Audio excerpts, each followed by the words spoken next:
I'm very excited for 2025. So, I haven't been actively working on goals and reflections and stuff for this year. But it feels like naturally since November, things have just been coming together. Like, I have an idea of all of the different things that I want to do in the coming year. And to me, the vibe of 2025 feels very fun and exciting because of all of the things that I want to do or the goals that I've set for myself unconsciously. And they're all interesting things that I'm actually pretty excited to do. And if the coming year doesn't feel that way for you, here's something that I want to give as a point of note or something to think about, right? So the I haven't actually been a very fun kind of person. I've been a very serious person for a lot of my life, like, setting serious goals and things like that, and wanting to have things planned, organized, and pretty, very OCD about certain things, right? So, going from there to now having a or looking forward to a very exciting, fun kind of a year is very different for me. And it's been a big journey in a way. It's been a very interesting journey. Now, if you don't feel like you're having this kind of fun, and for me, it feels like I'm just living in flow. I'm doing all the things that I love. The work that I do is also like that. I get to be very creative. I get to do all of the things that I enjoy and also do the hard things that are hard for me in a fun way, right? Like, I've come to that point of being able to figure that out, which is why next year feels good. Now, if that's not how you feel about life in general, I want to kind of offer you this. I've been saying it, but I'm going to finally do that. Is to look at it not from trying to achieve everything in one shot. Like, it's not like the goal of 1 year, but it can be a journey where you get to be this person who's living a really fun life.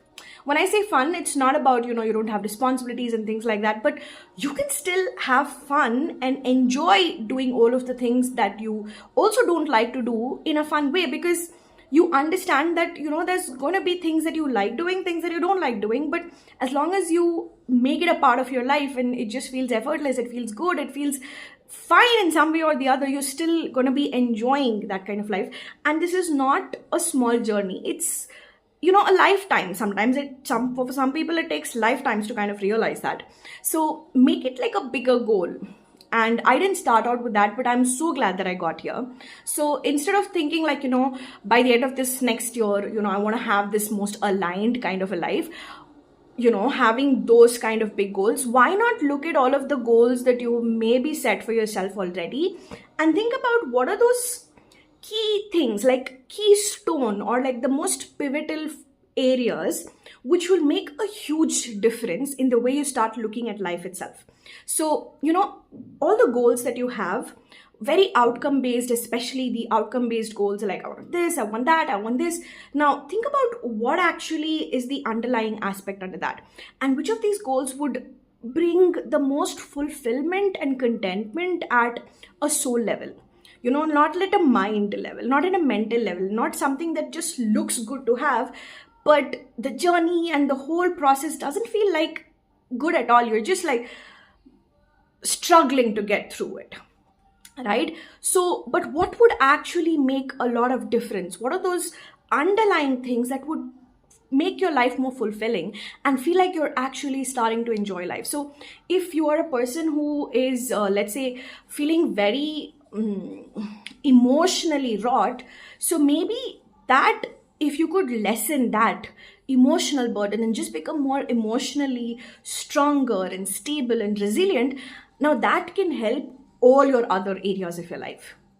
Or it could be something, just to stop being this overwhelmed in life with everything. And if you could make that difference, this is something that can make a difference in all other areas of your life. If you learn to be emotionally stable, if you learn to be less overwhelmed, or if you're able to take care of that overwhelm, or if you're able to think things from a different perspective, so like mindset shifts, if you're able to bring about, and those are those cornerstone key focus areas that focus on. And eventually, if you keep doing that, in time you're going to get to be living a life that you actually enjoy. And though I didn't do this mindfully, but looking back, that's where it all began. It all began with wanting to do work that I enjoyed, that I absolutely had fun. In the course of doing that, I also realized that I need to work on a lot of emotional aspects of me. I felt emotionally unstable.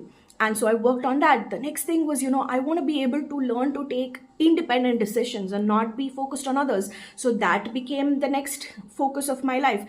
And then it became a more healing. And then it became learning this and being able to work on my mind and being able to not control, but understand my mind better. And then from there, it went to understanding the universe and everything as a whole. And all of this just kind of came together, and bits and pieces, I started doing things that I enjoy. Life feels so good. It feels effortless to write and create content or create new programs and just do all of the things that I love doing, basically. And which is why the next year seems so great, because my goals are not the outcome based goals, but they are more things that I know that these are the key things that will set me up for even more better, amazing things down the line.